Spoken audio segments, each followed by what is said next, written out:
Un desperdicio ese texto. Y casi se podría haber utilizado para un mensaje, señor Carlos. Pero bueno, estamos contentos porque también tiene alguna connotación con el mensaje de esta mañana que vamos a tener. Así que me gustaría que pudiésemos poner atención ahora, en el sentido de que esta mañana tenemos uno más de los puntos que tratamos sobre paso a paso por las Escrituras, el devocional que estamos teniendo durante estos 40 primeros días del año. Y ya estamos casi al final de los mensajes que hemos realizado. En el día de hoy nos corresponde, pues, adoración y comunión. Y la semana pasada hablábamos de la iglesia que la formamos todos, decíamos. La iglesia la forma la comunidad cristiana. Y una de las áreas espirituales que se activan cuando uno pasa a formar parte de la iglesia, de la comunidad cristiana, no es ni más ni menos la adoración y la comunión. La adoración y la comunión son dos áreas casi unidas, podríamos decir, que se activan en el cristiano cuando formamos parte de la iglesia. El lugar donde los cristianos adoran es importante. El espacio donde podemos reunirnos para adorar es importante, pero no deja de ser menos importante la adoración. Es decir, este lugar es importante, pero sin adoración, este lugar sería pues 4 paredes vacías, un edificio más o menos hermoso, pero totalmente frío, vacío, porque faltaría la adoración para que se convirtiera en una comunidad cristiana, en una iglesia. Los que adoran al único Dios verdadero, que se ha revelado a sí mismo como el Padre, el Hijo y el Espíritu Santo, toda esta adoración cristiana reconoce a Dios como el Padre Celestial, el Creador, al Hijo revelado como el Salvador y al Espíritu Santo como la persona que está en nosotros. Adorar a Dios representa adorar a la Trinidad, las tres personas. Veamos por un lado cuáles son los adoradores. El texto más claro de quienes son verdaderos adoradores lo encontramos en el Evangelio San Juan, capítulo 4. Ahí encontramos ese relato conforme Jesús hablaba con aquella mujer samaritana y discutían en cierta medida o dialogaban de dónde se debía de adorar. Y dice este texto del capítulo 4 del Evangelio San Juan, versículos 19, dice, le dijo la mujer a Jesús, me parece que tú eres profeta. Nuestros padres adoraron en este monte y vosotros decís que hay que ir a adorar a Jerusalén. Jesús le dijo, mujer, créeme que la hora viene cuando ni en este monte ni en Jerusalén adoraréis al Padre, porque vosotros adoráis lo que no sabéis, nosotros adoramos lo que sabemos, porque la salvación viene de los judíos. Mas la hora viene y hora es cuando los verdaderos adoradores adorarán al Padre en espíritu y en verdad, porque también el Padre tales adoradores buscan que le adoren. Dios es espíritu y los que le adoran en espíritu y en verdad es necesario que le adoren. Aunque tenemos que reconocer que el lugar a veces nos condiciona, nos predispone a la adoración. No es lo mismo la alabanza que hemos tenido en esta mañana, tenerla yo solo en casa, digamos, ¿no? Qué difícil me sería, primero porque canto muy mal. Y segundo porque no es lo mismo el ambiente, el espíritu que se crea en un lugar como en el que estamos, también con la comunión de los hermanos. Pero no depende tanto del lugar. Dice, en el monte, Jerusalén, no depende tanto del lugar, sino depende de nuestra condición. Es la enseñanza que Jesús transmite a la samaritana. Ahora veamos los condicionantes. Los condicionantes para ser adoradores. Jesús ordenó a sus discípulos que vayan y hagan discípulos a todas las naciones, dice el texto de Mateo, capítulo 28, id y haced discípulos a todas las naciones, bautizándolos en el nombre del Padre, del Hijo y del Espíritu Santo, y enseñándoles que guarden todas estas cosas que yo os he mandado. Encontramos 3 condicionantes para aquellos buenos adoradores. Hacer discípulos no es ni más ni menos que hacer adoradores, crear adoradores. Primer condicionante que podemos encontrar es el de creer. Es necesario creer para adorar. En Romanos capítulo 10 encontramos aquellos textos, ese pasaje, esos versículos, Romanos capítulo 10, versículo 9. Fijaros lo que dice. Dice, pero si confesares con tu boca que Jesús es el Señor y creyeres en tu corazón que Dios le levantó de los muertos, ¿qué ocurre? Serás salvo. Dice, porque con el corazón se cree para justicia, pero con la boca se confiesa para salvación. Es imprescindible creer. La historia de Cornelio es una historia muy apasionante que aparece en el libro de Hechos de los Apóstoles, capítulo 10. Encontramos esta historia de aquel centurión, aquel Cornelio, que recibió una visión especial de un ángel, en el cual le decía, vete o manda llamar a Simón Pedro, porque él tiene algo importante que transmitirte. Y aquel gentil, Cornelio, bajo esa visión del ángel, pues manda a unos de sus siervos a que fueran a buscar a Pedro. Por otro lado, Pedro también recibe una visión se nos dice de una sábana, de un lienzo que baja del cielo, en el cual pues hay distintos animales, para él puros e impuros. Y el Señor le dice, Pedro, mata y come. Mata y come. 2 visiones, por un lado. En Hechos capítulo 10 decíamos que aparece este hecho. Cuando Pedro ve esa visión, tiene que reconocer y decir, bueno, en verdad comprendo, versículo 34, que Dios no hace acepción de personas, gentiles, judíos. Dios no hace acepción de personas. Y a raíz de ahí va hasta Cornelio y empieza a narrarle lo que había acontecido con Jesús de Nazaret. Había sido prendido, había sido llevado a juicio, colgado en un madero, se nos menciona. Pero el versículo 40 dice, capítulo 10, a este levantó Dios, dice, al tercer día. Gracias. E hizo que se manifestase. Le transmite a Cornelio el Evangelio. ¿Y la reacción de Cornelio cuál es? Ni más ni menos.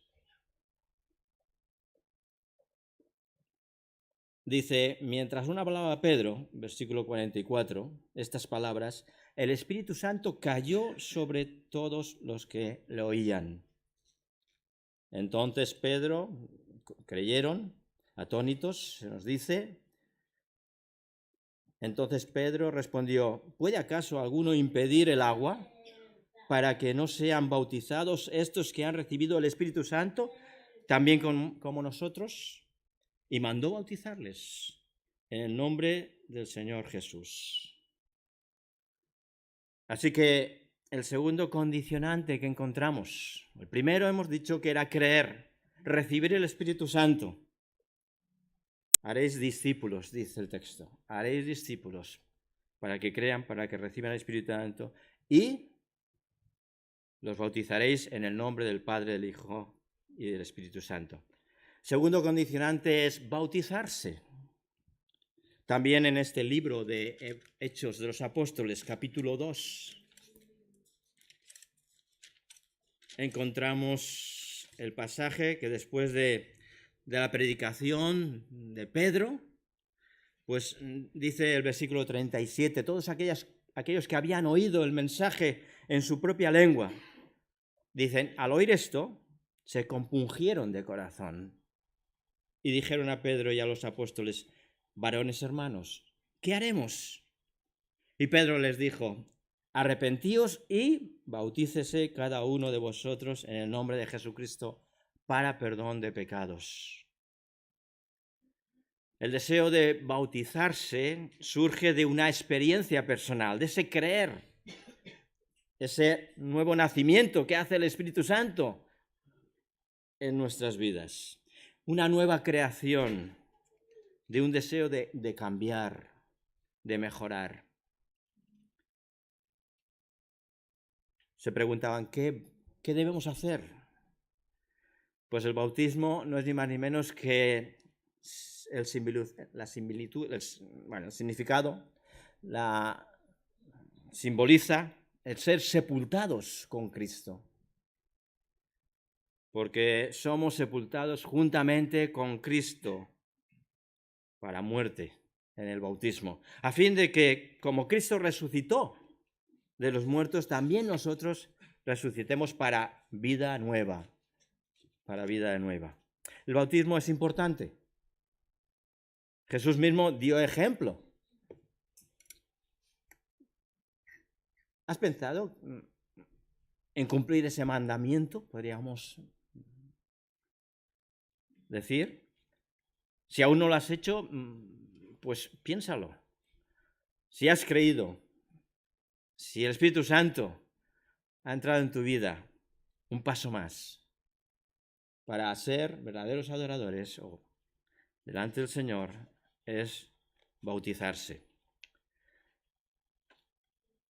Si no lo has hecho, pues piénsalo. Esta mañana te recomiendo que lo pienses.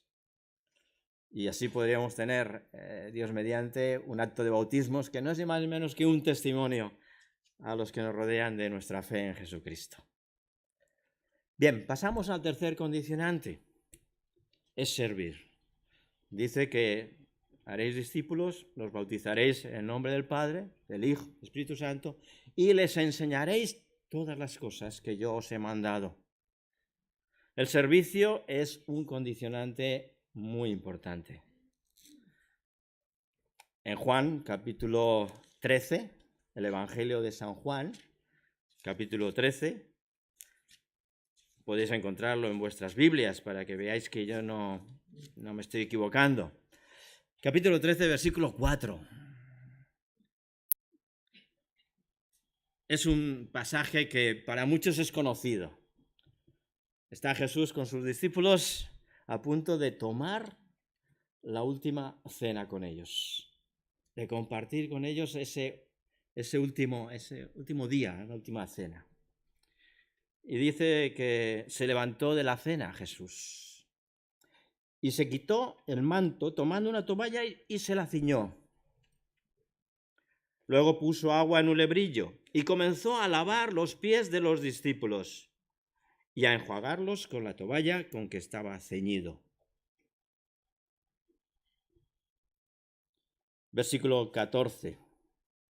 Dice Jesús, pues si yo, el Señor y Maestro, os he lavado los pies, vosotros también debéis lavaros los pies los unos a los otros.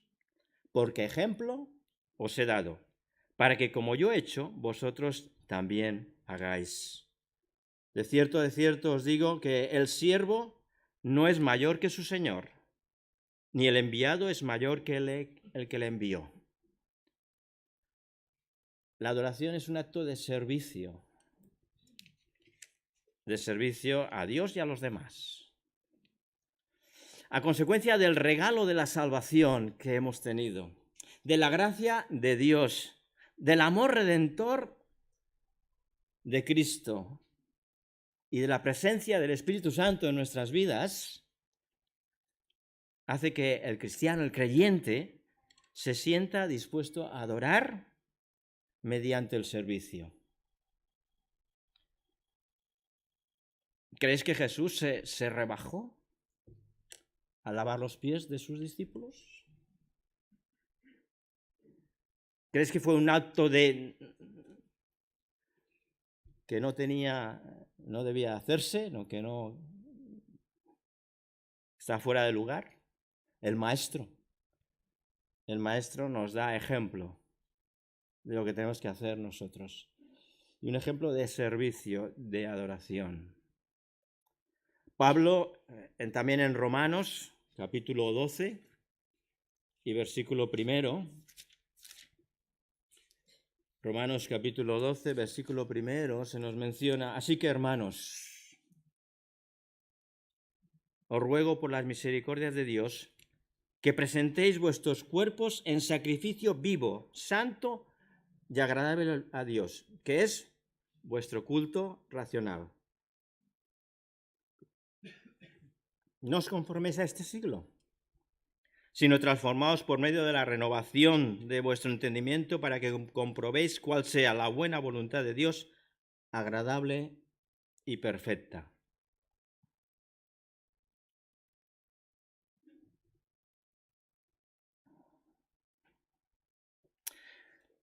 Poner nuestros cuerpos en sacrificio vivo, santo y agradable a Dios. Es un acto de adoración, de servicio. Lo bueno es de nuestra congregación, nuestra iglesia y de muchas congregaciones de iglesia, es que si no hubiesen estos adoradores con esa disposición de servicio a la iglesia, a los demás, no funcionaría nuestra iglesia. Nuestra iglesia no caminaría. Hoy no podríamos estar aquí si no hubiesen una serie de personas antes que han estado sirviéndonos para que nosotros en esta mañana pudiésemos tener lo que tenemos. Y haciéndolo con un acto de adoración a Dios. Encontramos un tercer punto, es la celebración de la adoración. Los adoradores, hemos mencionado, son los que lo hacen en espíritu y en verdad. Tiene que haber unos condicionantes para ser adoradores: creer, bautizarse, servir. Pero luego en la celebración, en los cultos, manifestamos nuestra adoración, eso es cierto. Como cristianos nos reunimos para adorar, para tener comunión los creyentes. Hay comunidades que lo hacen cada día, otros una vez a la semana y quizá algunas una vez al mes. Pero ¿qué hay en nuestras celebraciones? Por un lado, encontramos la alabanza a Dios. Y encontramos un pasaje extraordinario en el libro de los Salmos, el capítulo 103 de Salmos. Encontramos esa expresión de alabanza constante. Solamente por citar algún texto: bendice, alma mía, dice, a Jehová. Bendiga todo mi ser su santo nombre. Bendice, alma mía. No olvides ninguno de sus beneficios. El que perdona, el que sana tus dolencias, el que sacia de bien tu boca, el que hace justicia, el que es lento en ira. Todo el Salmo 103 es un acto de adoración, de alabanza a Dios. Un reconocimiento del salmista en gratitud a Dios por sus muchos beneficios. ¿Qué más tenemos en la celebración? Tenemos la Cena del Señor. La Cena del Señor no es ni más ni menos que un recordatorio de la muerte y resurrección de Jesucristo. Tendríamos que remontarnos al Antiguo Testamento, el significado que encontramos en Éxodo capítulo 12, cómo Jehová, Dios, libró al pueblo hebreo de la esclavitud de los egipcios. Ordenó sacrificar un cordero sin mancha, sin defecto, de 1 año, y que su sangre fuera marcada en el dintel de la puerta, en los postes y en la parte superior de la puerta. Mientras las familias estaban comiendo, el ángel de Jehová pasó y murieron todos los primogénitos de los egipcios. Y como agradecimiento a Dios por lo que había hecho cada año los israelitas, los hebreos, cada año debían recordar ese día tan especial en el cual Dios les salvó de la esclavitud y de la muerte, en un acto de adoración, celebrando aquella cena, aquella Pascua, que nosotros recordamos con estos símbolos del pan y del vino. En la celebración encontramos también la proclamación del Evangelio. Isaías 61, un texto que Jesús mismo, en el Nuevo Testamento, en la sinagoga, lo cita. Dice: el Espíritu de Jehová, el Señor, está sobre mí, porque me ha ungido Jehová, me ha enviado a predicar buenas nuevas a los abatidos, a vendar a los quebrados de corazón, a publicar libertad a los cautivos y a los presos, a proclamar el año de buena voluntad de Jehová y el día de la venganza de Dios nuestro, a consolar a los enlutados. La proclamación del Evangelio. Hay un tiempo de declaración de la palabra de Dios en la celebración que estamos teniendo, de exposición de la palabra de Dios, de interpretación de la palabra de Dios y, cómo no, de proclamación del Evangelio de salvación. Proclamar que hay salvación en Cristo Jesús. Luego tenemos también en nuestra celebración la ofrenda. La adoración incluye también el desprenderse de algo tan valioso como es desprenderse de nuestros recursos. Confiamos tanto en lo que tenemos. Dependemos tanto de nuestro bolsillo.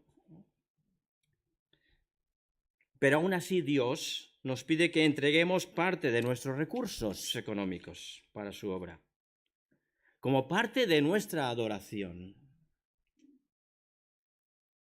Si habéis leído el devocional de esta semana, el día 26, hay una porción que menciona el libro de Malaquías.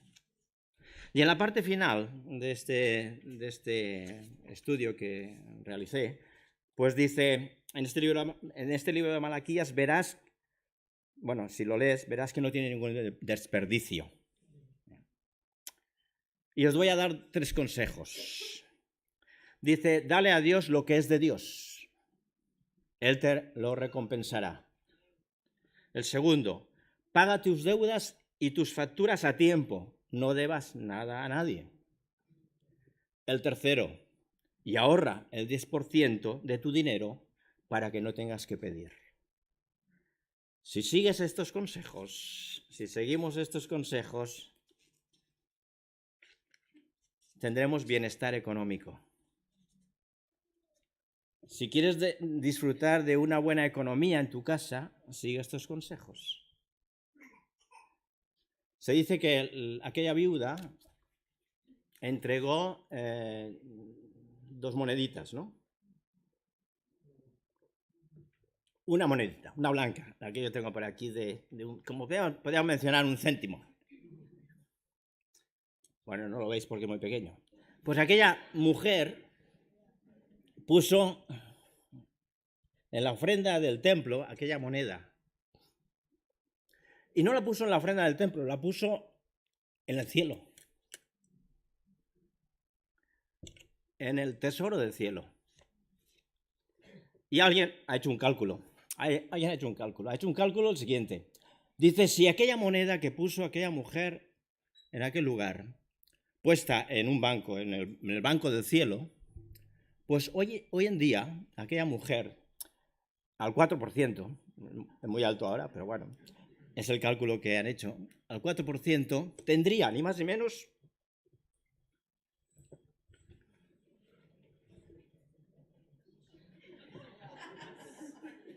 50 sacas como esta. De aquella monedita al 4% en el banco del cielo, tendría que ser 50 sacas como esta. No solo llevé, ¿eh? Calcula.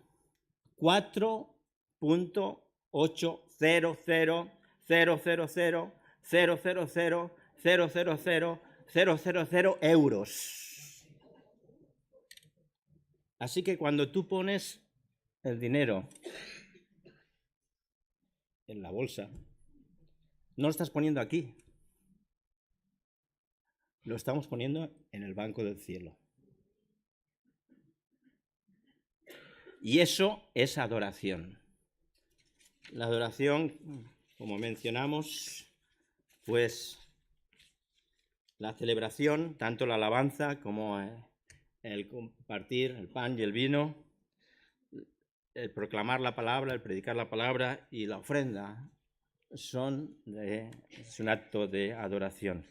Y por último, la adoración y la comunión.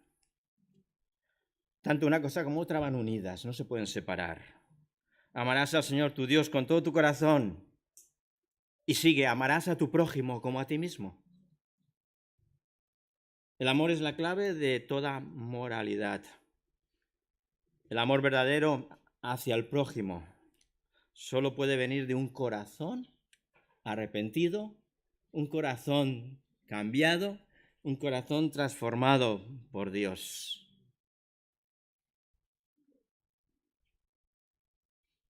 La comunión cristiana se basa en el amor. Antes nos hemos abrazado, ¿eh? Yo quería hacer ahora, pero como lo ha hecho antes David, aunque luego os podéis abrazar si queréis. Pero no es ni más ni menos la expresión de ese amor que Dios nos ha dado a nosotros, que lo queremos, lo transmitimos a los demás. Y es la comunión que podemos tener. La comunión con Dios y la comunión con los hermanos. Amarás a Dios en todo tu corazón y a tu prójimo como a ti mismo. Eso es por eso que vivimos en adoración y en comunión juntos. Es un privilegio, pues, adorar a Dios juntos. Puedes hacerlo en tu casa solo, pero sin duda es un privilegio servir a los demás. Si no tienes un servicio en la iglesia, por favor, búscalo. Busca un servicio. ¿En qué puedo servir a los demás? Porque no estás sirviendo al otro, estás sirviendo a Dios en adoración. Y por último, un versículo que os quiero dejar en Efesios capítulo 2. Dice, así que ya no somos extranjeros ni advenedizos, sino conciudadanos de los santos y miembros de la familia de Dios, edificados sobre el fundamento de los apóstoles y profetas, siendo la principal piedra de ángulo Cristo mismo, en quien todo el edificio, bien coordinado, va creciendo para ser un templo santo en el Señor. Somos la iglesia que el Señor ha edificado en este lugar. Y Él permite que seamos una familia que nos amemos unos a otros, con el deseo de transmitir el amor de Dios a los demás. Que el Señor os bendiga. Amén. Amén.